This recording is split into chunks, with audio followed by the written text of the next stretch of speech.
Nabi mengatakan khaliful musyrikin, berbeda penampilanlah, berbeda caralah dengan orang-orang musyrik. Bagaimana orang musyrik atau orang Yahudi? Orang Yahudi atau musyrik, mereka tidak sholat pakai sandal. Shollu ala ni'alikum, sholatlah pakai sandal. Dibaca dulu oleh orang Surabaya, bukan santrinya, tapi orang yang belajar kitabnya sendiri. Akhirnya viral lah beberapa waktu mazhab sholat pakai sendal. Pernah dengar nggak dulu? Lupa. Antum ingatan micin ya. Yang kayak gitu-gitu nggak ingat gitu.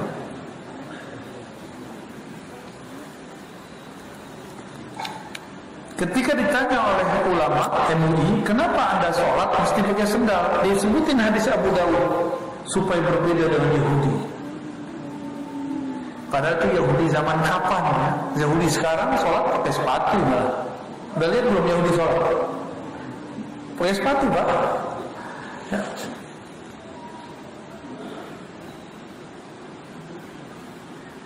Kalau Nabi SAW mengatakan wajulat liyal ardu masajidah, bumi tanah dijadikan semuanya boleh jadi tempat sholat.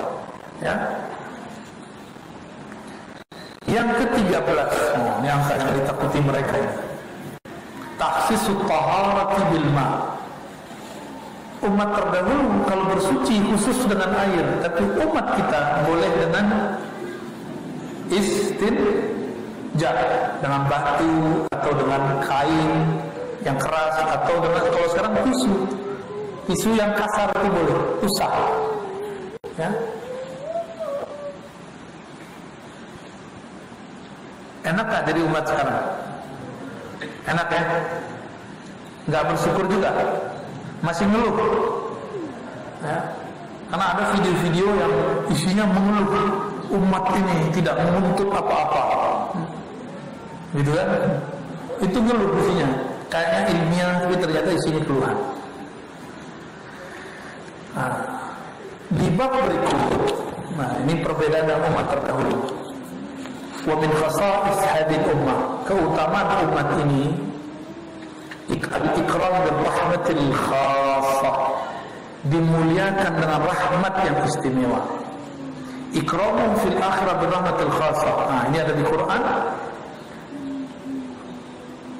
Lalu tentang surga, jannatu adnin yadkhulunaha yuhallawna fiha min awasabira min dhahabin wa lu'lu'a wa libasuhum fiha harir. وقول الحمد لله الذي أذهب عنا الحزن أذهب عنا الحزن إن ربنا لغفور شكور الذي أحلنا دار المقامة من فضله لا يمسنا فيها نصب ولا يمسنا فيها لغوب. Nanti silakan dicari surat Fatir ayat 32 sampai 35. Ini berbicara tentang umat. Nah, umat ini dibagi 3. Pertama, zalimun li nafsi. Pertama yang zalim kepada dirinya. Yang pertama, zalimun. Udah jadi bahasa Indonesia ya? Al-awwal, yang awal. Bahasa Indonesia enggak? Asyara, mengisyaratkan. Tuh jadi bahasa Arab ya.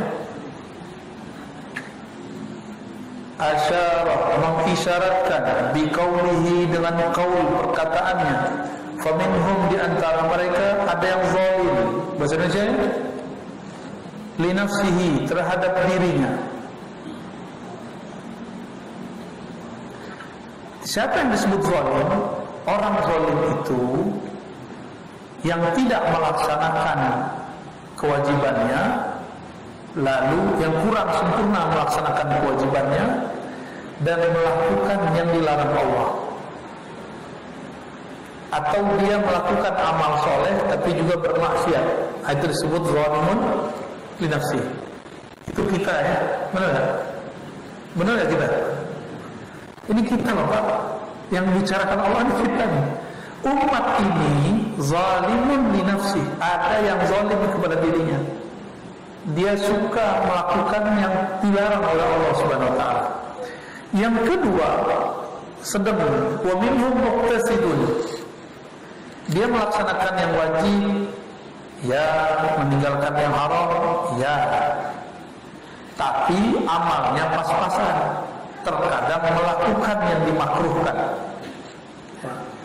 Kiai-kiai ini merokok alasannya makruh. Benar nggak?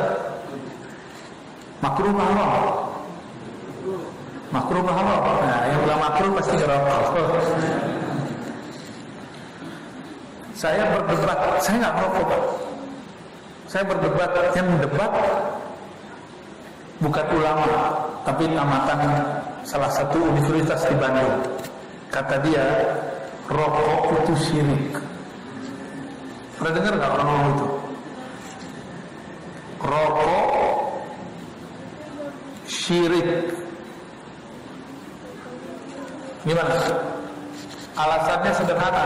Orang azan, rokok belum habis, dihabisin dulu. Inilah musyrik yang perokok, kata kawan saya.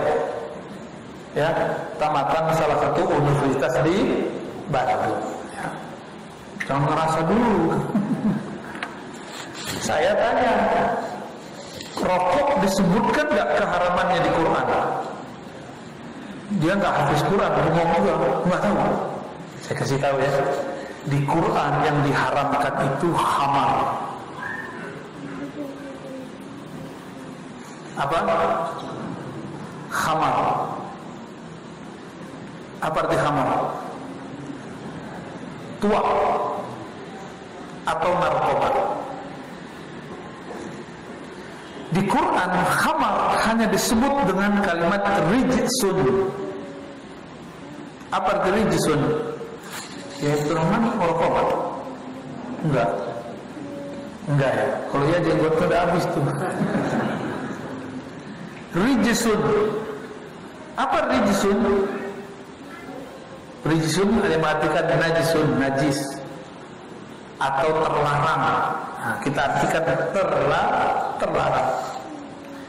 Gak ada di Quran menyebutkan khamar itu syirik, gak ada. Yang ada cuma kok bisa-bisanya rokok yang tidak disebut di Quran dia sebut syirik. Ini kan bahaya. Maka orang Jawa, orang Madura itu belum lahir dan merokok, Pak. Belum bisa merokok orang Madura. Itu canda kawan kita ya. Belum lahir udah bisa merokok dia. Baru lahir. Begitu biasanya orang sana anak kecil merokok. Berarti musyrik semua. Mikir-mikir kalau fatwa ya. Mikir-mikir kalau menyebutkan status hukum suatu perbuatan. Jangan sampai karena kita pengen mengikuti saran dokter, ya banyaklah dokter yang bilang rokok berbahaya, tapi dia ngerokok ya kata kawan kita suwe. Jadi sesuatu yang menurut dia syirik belum tentu syirik, cuma karena dia lagi mau sholat terus rokok belum habis dihabisin, itu udah kamu musyrik. Antum berapa kali musyrik pakai handphone? Ya saya tahu yang bilang syirik itu orangnya meninggal, ya salah satu juga orang pergerakan di Bandung. Dia punya buku tentang tauhid, tapi pas kita cek dia nggak ahli tauhid. Dia pakai pemahamannya pakai Quran. Kita cek dia nggak mengerti ilmu tafsir Quran, cuma semangat aja. Quran kan nggak boleh sebagai tafsir, ada ilmunya, ada prosedurnya. Ini akibat menfatwakan sesuatu nggak pakai prosedur. Atas dasar itulah MUI dulu mengeluarkan fatwa. MUI mengeluarkan fatwa dibagi 3, haram, makruh. Dua ya, haram, makruh itu aja. Kayaknya ada boleh juga deh. Kayak narkoba, haram nggak narkoba? Tapi untuk urusan kedokteran boleh nggak? Boleh. Obat bius malah menjadi sesuatu yang dianjurkan. Jadi jangan sembarangan berfatwa. Orang yang sembarangan berfatwa, fannar aula, maka dia lebih awal kejar api neraka. Ya. Makanya saya sampai sekarang nggak berani fatwa. Saya cuma ngikutin fatwa ulama terdahulu yang relevan, atau ulama sekarang yang mengeluarkan fatwa. Ya dikit-dikit sih pakai, cuma untuk diri sendiri dan sekitar. Untuk jamaah saya nggak berani, kecuali bapak udah tasdik sama saya, boleh ikut. Ya. Yang ketiga, sabiqun bil khairat. Nah ini ideal, yang sangat suka berlomba-lomba melakukan khairat, kebaikan. Itu yang ketiga, ya. Ini yang dikatakan oleh imam di kalangan mufassirin, imam sahabat, as-sabiq bil khairat yadkhul jannata bighairi hisab. Ini hadisnya penting, ya. Ini macam-macam umat Nabi masuk surga. Yang berlomba-lomba berbuat kebaikan masuk surga tanpa hisab. Nih, bighairi, tanpa hisab. Bukan hisab kumpul. Hisab apa ini? Dihisab, dihitung. Jadi bapak itu jangan nunggu ustaz, ayo bantu, jangan nunggu tawarkan bantuan. Jangan nunggu orang yang ngurusin anak yatim buat proposal dulu, tapi datang ke mereka, saya membantu usaha Anda. Itu masuk surga nggak dihisab. Mau dihisab apa yang mau dihisab? Uangnya udah keluar.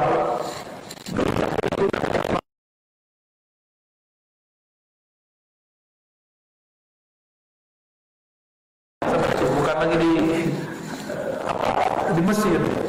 Itu siapa aja ulama sekitar Arab, Mesir kah, Suriah kah, Palestina kah, Baghdad, Mekah, Madinah. Jika itu kekurangan dikirim semuanya.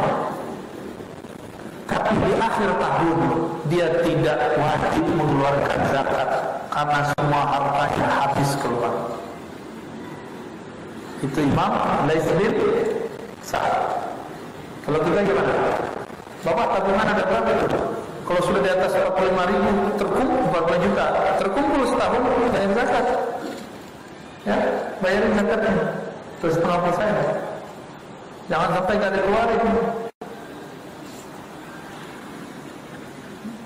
Dulu kita sering buat training daurah zakat. Tapi pertanyaan ibu-ibu gelap banyak.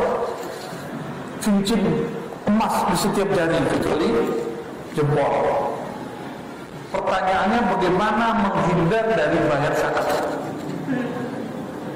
Ustaz, katanya kalau emas yang dijadikan perhiasan nggak wajib bayar zakat, itu dibawa semua beli.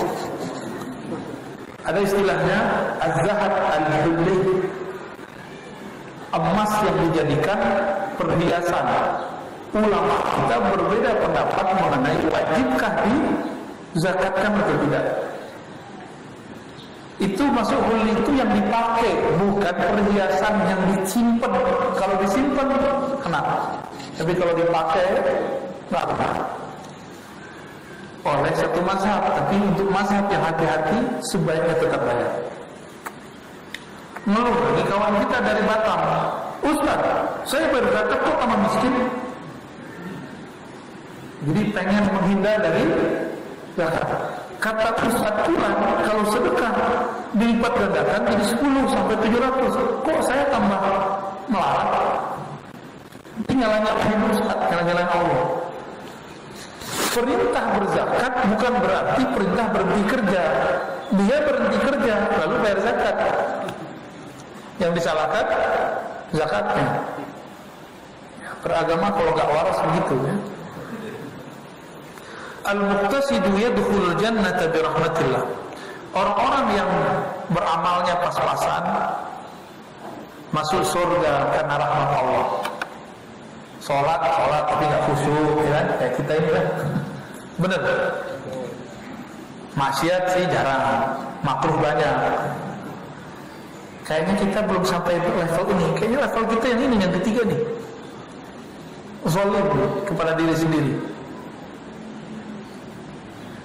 Orang yang zalim kepada dirinya sendiri masuk surga bukan langsung dapat rahmat Allah, tapi lewat syafaat Sayyidina Muhammad sallallahu alaihi wasallam. Kayaknya cuma syafaat Nabi yang bikin kita selamat. Gimana caranya? Banyak-banyak sholawat. Nah, ini riwayat kata beliau jayyidah, riwayatnya bagus.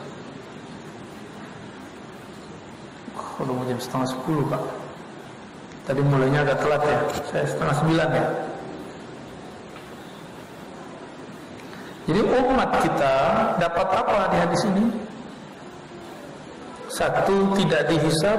Satu, masuk surga dengan rahmat Allah. Satu lagi, masuk surga karena syafaat. Tidak ada di situ masuk surga karena banyak sedekah. Enggak. Sedekah itu kewajiban kita. Surga itu kebaikan Allah, kemurahan Allah. Enggak ada masuk surga karena sholat. Terus untuk apa kita sholat? Untuk diri kita sendiri, bukan untuk beli surga. Ya. Jadi tolong jangan lagi berpikir tahajud kita lah yang bikin kita masuk surga. Sedekah kita yang bikin masuk surga, bukan. Yang bikin masuk surga karena Allah sayang atau Rasulullah memberikan syafaat. Nah, itu yang diminta tiap hari. Maka kalau berdoa irhamna ya arhamar rahimin, itu maksudnya. Dan yang ketiga apa tadi? Syafaat Nabi Muhammad sallallahu alaihi wasallam. Tiap hari doalah minta syafaat Nabi, ya.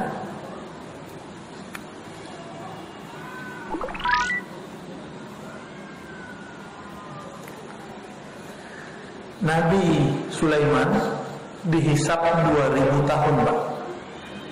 Nabi Sulaiman. Itu Nabi Sulaiman. Ada Pak Sulaiman di sini? Itu kopiah yang dia pakai itu dihisab semua. Masker itu dihisab, Pak. Apalagi baju dihisab semua, jam dihisab semua. Kalau saya tadi bisa bapak ini masih sedekah buat masjid semua, ya dihisab semua itu. Mobil yang berat itu lama dihisabnya. Rumah lebih lama lagi hisabnya. Kalau nggak dapat syafaat Nabi Muhammad, kita nunggu 1000 sampai 2000 tahun bahkan lebih. Berani Pak? Kata Nabi Muhammad, Abdurrahman bin Auf, dia mesti berangkat, bahkan bukan merangkak lagi, berjalan itu mesot pakai dadanya, karena pikulan semua kekayaan yang dia bawa. Padahal itu halal, halal pun dihisap begitu. Ini halal Pak, gimana kalau haram? Kalau haram bukan dihisap lagi, dia langsung ditarik, disiksa langsung. Yang halal dihisapnya begitu, apalagi yang halal. Oleh karena itu Bapak Ibu, sahabat-sahabat yang kan Allah, jangan pelit bersedekah, jangan pelit berselawat. Semua itu yang bikin Allah tertarik sama kita. Jadi Allah itu sayang sama kita kalau kita kemudian beramalnya tulus. Dan yang kedua, Allah itu sayang sama kita kalau kita sering sebut-sebut nama kekasihnya. Siapa nama kekasihnya? Muhammad sallallahu alaihi wasallam. Maka Nabi Muhammad ini gelarnya Habibullah. Habibullah.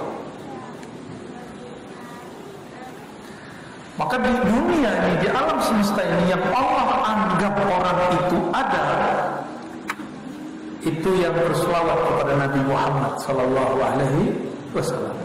Yang enggak selawat lewat semua, ya.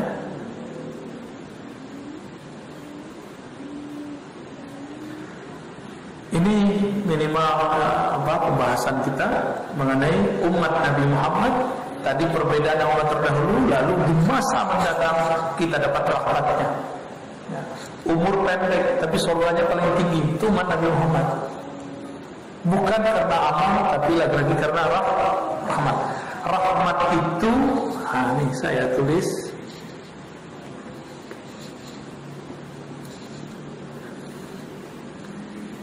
Rahmat itu sifat dari Rahman.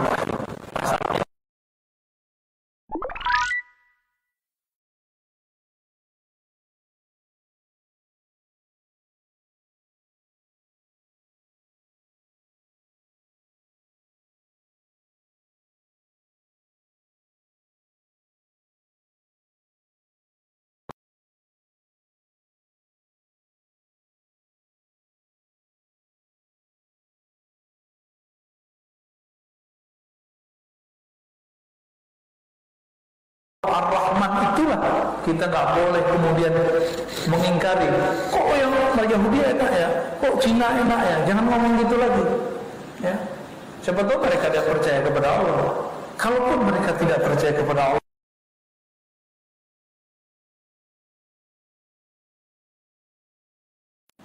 jadi kafir mukmin dapat.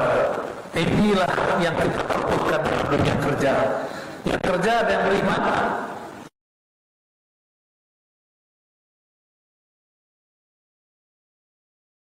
Wali-wali Allah. Ini disebut wali. Jadi Rahim li awliyai, Rahman li jami'i khalqi. Rahim untuk semua kekasihnya, sedangkan Rahman untuk semua makhluknya. Jadi rahmah ini sifatnya Allah yang bercabang di